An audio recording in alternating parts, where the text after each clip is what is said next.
আব্বু বলো। তুমি এখন কই যাইবা? যাইতেছি দোকানে, দোকান থেকে সার নিয়ে ধান খেতে সার দিতে হবে, বুঝছো? ধান যদি নষ্ট হয়ে যেতে কালকা দেখি, ধান না হলে খামু কি? তো খাইয়ে যাও। খাই গেলে এখন দেরি হইব, রোদ উঠে যাবো। দুইটা যাইবো? হ্যাঁ, এখন খাই গেলে হয়তো না ধান। তাইলে তুমি যাও গা, আয়া খাইও। হ্যাঁ, তাইলে মাঠের থেকে আসে খাইও। রান্না হয়েছে তোমার? হ্যাঁ, আজকে রান্না হয়ে গেছে। কি রান্না করছো? আজকে ভাতে দিছি। ভর্তা ভাত? হ্যাঁ, ও, কেন বাজার নাই? বাজার আছে, দুপুরি তরকারি রান্না করবো, সকালের খাওয়ান তো এর লেগে। তরকারি দুপুরে রান্না করবা? হ্যাঁ যাতে তোমার রাইতে রান্না লাগে। হ্যাঁ, হ্যাঁ। আচ্ছা। তোমার পোলাকল আজকে স্কুলে যায় নাই? স্কুলে যাই নাই? না।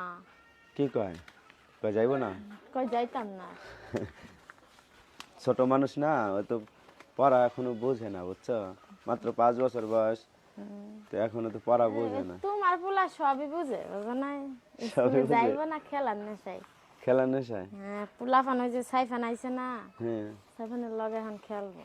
তো সে পোলাপানা তো খেলার নেশা, আর কি পড়ার বয়স হয়েছে? মাত্র 5 বছর পড়া বয়স। এখনই যদি না পড়ানো হয় তাইলে পোলাপান মন করে কি আর পড়তে চাইবো না, বুঝো নাই? তোমরা তো স্কুল চুরি করছো, এখন করবো চুরি না? তো করা হয়।